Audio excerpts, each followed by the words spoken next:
মহিলাদের জন্য জান্নাতে যাওয়া সহজ। ও এলাকার মা বোনেরা আমার, মহিলাদের জন্য জান্নাতে যাওয়া খুবই সহজ। মহিলারা যদি 4টি আমল করতে পারে সরাসরি আল্লাহর জান্নাতে ঢুকে যাবে। সুবহানাল্লাহ। আল্লাহর নবী বলেন, ও দুনিয়ার মহিলার জাতিরা শুনো শুনো, তোমাদের জন্য জান্নাতে যাওয়া খুবই সহজ। শুধুমাত্র 4টি আমল করলেই হবে। পুরুষের জন্য 4টি আমল না, কত 400 আমল, কত হাজার হাজার আমল করেও পুরুষের জান্নাতে যাওয়া কঠিন হয়ে যাবে। ও সম্মানিতা মা ও বোনেরা, আপনাদের জন্য জান্নাতে যাওয়া খুবই সহজ। শুধুমাত্র 4টি আমল করলেই হবে। বিশ্বনবী ডাক দিয়ে বলেন, ইদা সাল্লাতিল মারআতু খামসাহা। ও আমার সম্মানিতা মা ও বোনেরা, আপনাদের জন্য নবীজি সাল্লাল্লাহু আলাইহি ওয়াসাল্লাম সুসংবাদ দান করেছেন। 1 নাম্বার আমল, 4টি আমল করলে মহিলারা সরাসরি জান্নাতে ঢুকে যাবে। 1 নাম্বার আমল, 5 ওয়াক্ত নামাজ যদি পড়তে পারে সুবহানাল্লাহ বলেন। 1 নাম্বার নবীজি সাল্লাল্লাহু আলাইহি ওয়াসাল্লাম বলেন, ইদা সাল্লাতিল মারআতু খামসাহা। 1 নাম্বার যদি মহিলারা 5 ওয়াক্ত নামাজ পড়তে পারে। 2 নাম্বার ওয়াসামাত শাহরাহা, যদি রমজান মাসের রোজা রাখতে পারে। 3 নাম্বার ওয়া হাফিজাত ফারজাহা, যদি লজ্জাস্থানের হেফাজত করতে পারে। 4 নাম্বার বিশ্বনবী সাল্লাল্লাহু আলাইহি ওয়াসাল্লাম বলেন, ওয়া আতাআত যাওজাহা, যদি স্বামীর অনুগত্য করতে পারে। এই 4টি আমল যদি করতে পারে, বিশ্বনবী ডেকে ডেকে বলেন, ও দুনিয়ার মা বোনেরা, তোমরা জান্নাতের মধ্যে প্রবেশ করো। সুবহানাল্লাহ। এই লাহাদুখুলিল জান্নাহ, জান্নাতের মধ্যে ঢুকে যাও। মিন আইয়ি আবওয়াবিল জান্নাতি শিতি, যে কোনো দরজা দিয়ে ঢুকতে পারো, ঢুকে যাও। আল্লাহর নবী ডেকে ডেকে বলেন, ও দুনিয়ার মায়েরা, ও দুনিয়ার বোনেরা, আপনাদের জন্য নবী সুসংবাদ দিয়েছেন। যদি মাত্র শুধু 4টি আমল করতে পারেন, এই 4টি আমল করলেই জান্নাতি হয়ে যাবেন। সুবহানাল্লাহ। এই জন্য জান্নাতে যাওয়ার দরকার আছে না নাই? সবচেয়ে বড় নেয়ামত ঈমানের সাথে মৃত্যু হওয়া। এই মৃত্যুকে আমরা চাই কি চাই না? কারা কারা চাই? হাতটা উঠায় দেখেন, আমার সাথে বলেন, ঈমান সাথে মৃত্যু যেন হয় আমার। হাত লাড়া দেন, লাড়া দেন। ঈমান সাথে মৃত্যু যেন হয় আমার, ঈমান সাথে মৃত্যু যেন হয় আমার।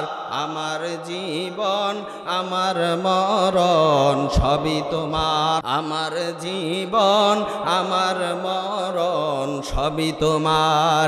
ঈমান সাথে মৃত্যু যেন হয় আমার, আমার জীবন আমার মরণ সবই তোমার। জিন্দেগিটা গড়তে চাই রঙ্গে তোমার, জিন্দেগিটা গড়তে চাই রঙ্গে তোমার। ফেরায়ো না বলে আমি গুনাহগার, সুরে সুরে সদা যে গান গাই তোমার, সুরে সুরে সদা যে গান গাই তোমার। আমার জীবন আমার মরণ সবই তোমার। লিল্লাহি তাকবীর। কি আর হবে কান্দিয়া এই দুনিয়ার লাগিয়া, যাইতে হবে ওই কবরে এই দুনিয়া ছাড়িয়া। ঠিক কিনা?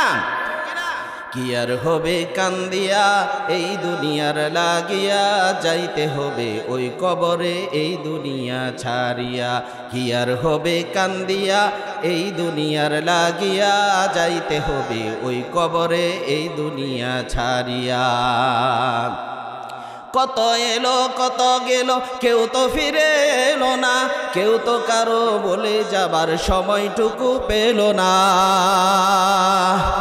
কত এলো কত গেল, কেউ তো ফিরে এলো না, কেউ তো কারো বলে যাবার সময়টুকু পেল না। তোমাকেও যে যেতে হবে, তোমাকেও যে যেতে হবে, তাও কি গেছ বলিয়া যাইতে হবে ওই কবরে এই দুনিয়া ছাড়িয়া। কি আর হবে কান্দিয়া এই দুনিয়ার লাগিয়া, যাইতে হবে ওই কবরে এই দুনিয়া ছাড়িয়া। ওরে মানুষ হইছ বেহুশ দুনিয়ার পিছে, কি জবাব দিবে রে তুই আল্লাহর কাছে। ওরে মানুষ হইছ বেহুশ দুনিয়ার পিছে, কি জবাব দিবে রে তুই আল্লাহর কাছে। রাতে দিনে দৌড়াদৌড়ি, বিশ্রামের সুযোগটা নাই, ঠিক কিনা?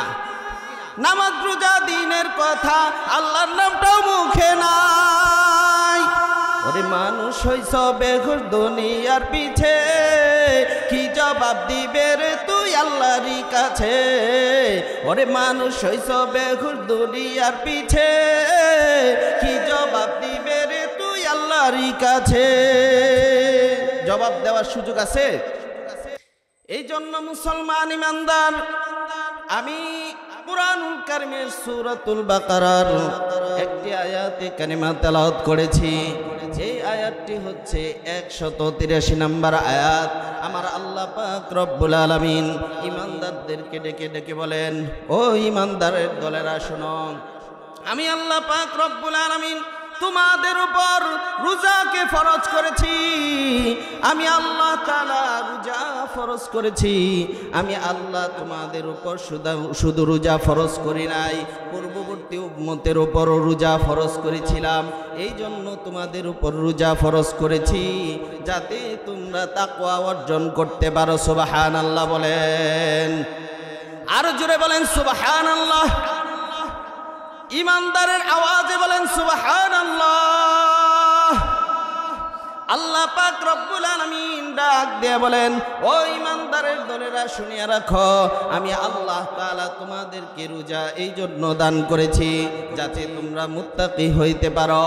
যদি মুত্তাকি হইতে পারো, আমি আল্লাহ পাক রব্বুল আলামিনের নিকট সবচেয়ে দামি হয়ে যাইবা। সুবহানাল্লাহ। আল্লাহ পাক রব্বুল আলামিন এই রমজানের মধ্যে কুরআন তেলাওয়াত ঢুকায় দিয়েছেন। এই রমজানের মধ্যে এমন দামি দামি আমল দিয়েছেন। আল্লাহ পাক রব্বুল আলামিন ডাক দিয়ে বলেন, তুমি যদি রমজানের মধ্যে একটা আমল করো, আমি আল্লাহ পাক রব্বুল আলামিন একটা আমলের সওয়াব আমি আল্লাহ 70 গুণ থেকে 700 গুণ বৃদ্ধি করে দিব। আল্লাহ পাক রব্বুল আলামিন ডাক দিয়া বলেন, ওই ইমানদারের দলেরা, রমজান আমি দান করলাম তোমাদের গুনাহ মাফ করার জন্য, তোমাদেরকে তাকওয়া অর্জন করার জন্য। কারণ রমজান আমাদেরকে আল্লাহ তাআলা এই জন্য দান করেছেন, 1 বছরের গুনাহ আল্লাহ মাফ করে দেন। ওর রমাদান ইলা রমাদান, পূর্বের রমজান থেকে এই রমজান পর্যন্ত যত সগীরা গুনাহ হয়েছে আল্লাহ পাক রব্বুল আলামিন পূর্বের 1 বছরের গুনাহ মাফ করে দেন। সুবহানাল্লাহ। বিশ্বনবী ডাক দিয়ে বলেন, বুখারীর বর্ণনা, রব্বুল আলামিন এই মাসের মধ্যে তো বরকত রেখেছেন। বিশ্বনবী রাহমাতুল লিল আলামিন ডাক দিয়ে বলেন, মান সামা রমাদানা ঈমানান ওয়া ইহতিসাবান গুফিরা লাহু মা তাকদ্দামা মিন যামবি। সুবহানাল্লাহ বলেন। ও উম্মতেরা, যারা রমজানের রোজা রাখবে ঈমানের সাথে সওয়াবের আশায়, ও মুসলমান ইমানদার, দুনিয়া কামাই করে দুনিয়ার লাভের আশায়, ঠিক কিনা? দুনিয়া পাওয়ার আশায় দুনিয়া কামাই করে, দুনিয়ার লোভ অন্তরে ঢুকে গেছে। আখিরাতের লোভ যাদের অন্তরে ঢুকেছে, আল্লাহ পাক রব্বুল আলামিন ডাক দিয়ে বলেন, তারা সওয়াবের আশায় যখন রমজানের রোজা রাখবে, জান্নাত পাওয়ার আশায় রমজানের রোজা রাখবে, আল্লাহ পাক রব্বুল আলামিন তাদের পূর্বের 1 বছরের গুনাহ মাফ করে দিবেন। সুবহানাল্লাহ। মান সামা রমাদান ঈমানান ওয়া ইহতিসাবান গুফিরা লাহু মা তাকদ্দামা মিন যামবি। ও উম্মতেরা, যারা রমজানের রোজা রাখবে ঈমানের সাথে সওয়াবের আশায় পূর্বের 1 বছরের গুনাহ আল্লাহ তাআলা মাফ করে দিবেন। সুবহানাল্লাহ। যারা রোজা রাখবে আল্লাহ পাক রব্বুল আলামিন হাদিসে কুদসির মধ্যে বলেন, যারা আমার জন্য রোজা রাখবে, আমি আল্লাহর জন্য রোজা রাখবে, আমি আল্লাহ তার জন্য হয়ে যাব। সুবহানাল্লাহ। আল্লাহ পাক রব্বুল আলামিন হাদিসে কুদসির মধ্যে বলেন, আস-সাওমু লি ওয়া আনা আজজি বিহি। ও ইমানদারেরা, রোজা যদি আমার জন্য রাখো, আমি আল্লাহ তোমার জন্য হয়ে যাব। রোজাদারের প্রতিদান আল্লাহ কি দিবেন এটা কোনো লিমিট নাই, এটা আল্লাহ নিজ হাতে দিবেন, আল্লাহই ভালো জানেন। সুবহানাল্লাহ। বিভিন্ন আমলের সব আল্লাহ পাক রব্বুল আলামিন লিমিট দিয়েছেন। এই আমল করলে এই সব হবে, এই আমল করলে এই সব হবে। কিন্তু রোজাদারের জন্য আমার আল্লাহ পাক রব্বুল আলামিন কোনো লিমিট করেন নাই, কোনো নির্ধারিত করেন নাই। আল্লাহ পাক রব্বুল আলামিন বলেন, যারা আমি আল্লাহর জন্য রোজা রাখবে, আমি আল্লাহ তার জন্য হয়ে যাব। রোজাদারের 2টা পুরস্কার। বিশ্বনবী সাল্লাল্লাহু আলাইহি ওয়াসাল্লাম বলেন, ও ইমানদারের দলেরা শুনেন, এই যে 2025 সালের রোজা আমরা পাবো, একদিন পরেই রোজা শুরু হয়ে যাবে। অনেক মানুষ আশা করেছিল রোজা রাখার জন্য, কিন্তু রোজা রাখতে পারে নাই, কবর দেশের যাত্রী হয়েছে, ঠিক কিনা? এই জন্য আমাদের ভাগ্য ভালো না খারাপ? কবরের আযাব কত কঠিন, সইতে আমি পারিব না। কবরের আযাব কত কঠিন, সইতে আমি পারিব না। মৃত্যু যন্ত্রণা কত কঠিন, সইতে আমি পারিব না। ওগো দয়াময় হে রহিম, ওগো দয়াময় হে রহিম, চাই যে তোমার শুধু করুণা। কবরের আযাব কত কঠিন, সইতে আমি পারিব না। সহ্য করার ক্ষমতা আছে? কারো ক্ষমতা নাই। ও দুনিয়ার মুসলমান, দুনিয়ার শাস্তি মানুষ ভোগ করতে পারে না, কবরের আযাব কিভাবে ভোগ করবে? এই জন্য অনেক মানুষ চলে গেছে, রমজান মাসে রোজা রাখার নিয়ত ছিল, কিন্তু কবরে চলে গেছে। যাদেরকে আল্লাহ পাক রব্বুল আলামিন হায়াত দান করেছেন, বড় নিয়ামত মনে করতে হবে। আল্লাহ পাক রব্বুল আলামিন যাদেরকে রমজান পাওয়ার তৌফিক দিয়েছেন, আবার 26 সালের রমজান পাবো কিনা এটা আমাদের জানা নাই, ঠিক কিনা? বলা যায় না, কারণ গত রমজান থেকে এই রমজান পর্যন্ত কত মানুষ কবরের যাত্রী হয়েছে, ঠিক কিনা? আবার 26 সালের রোজা পাবো কিনা আমাদের কোনো নিশ্চয়তা নাই। এই জন্য মুসলমান ইমানদার, আল্লাহ পাক রব্বুল আলামিন আমাদেরকে রমজান দান করেছেন। 2025 সালের রমজান এমন ভাবে আদায় করব যেন তামাম জিন্দেগির গুনাহ মাফ হয়ে যায়। আল্লাহ পাক রব্বুল আলামিন এত পুরস্কার দান করবেন।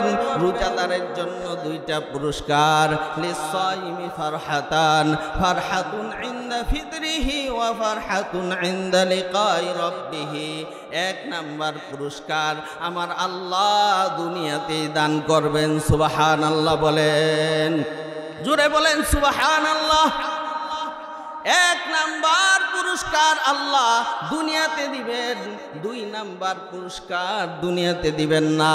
2 নাম্বার পুরস্কার জান্নাতের মধ্যে আল্লাহ পাক রব্বুল আলামিন সরাসরি বান্দার সাথে দেখা করবেন। সুবহানাল্লাহ। जन्नत दोज़ख से या रब क्या करूं, जन्नत दोज़ख से यारब क्या करूं आरज़ू है मैं तुझे देखा करूं आरज़ू है मैं तुझे देखा करूं हो रगलमान जितने अमत है तू सबसे बेहतर नेमते दीदार तू अल्लाहु अकबर बोलें आरो जुड़े आवाज दिए बोलें अल्लाहु अकबर जबानेर मालिक के এই জবান যদি দিতে হয় কাকে দিতে হবে হায়াতের মালিককে হায়াত যদি দিতে হয় কাকে দিতে হবে আমার আল্লাহ পাক রব্বুল আলামিন রোজাদারের জন্য দুইটা পুরস্কার এক নাম্বার পুরস্কার দুনিয়াতে দিবেন প্রত্যেক দিন রোজাদারকে আল্লাহ তাআলা ইফতারের অনুমতি দিয়েছেন ইফতারের সময় পুরস্কার দিবেন ইফতার করাটাই একটা পুরস্কার আরেকটা পুরস্কার আমার আল্লাহ পাক রব্বুল আলামিন ইফতারের সময় রোজাদারের গুনাহ মাফ করতে থাকবেন আরেকটা পুরস্কার জান্নাতে আল্লাহ তাআলা দান করবেন এই জন্য পুরস্কার পাওয়ার দরকার আছে না নাই ও মুসলমান ইমানদার পুরুষের জন্য জান্নাতে যাওয়া অনেক কঠিন কিন্তু মহিলাদের জন্য জান্নাতে যাওয়া সহজ ঠিক কিনা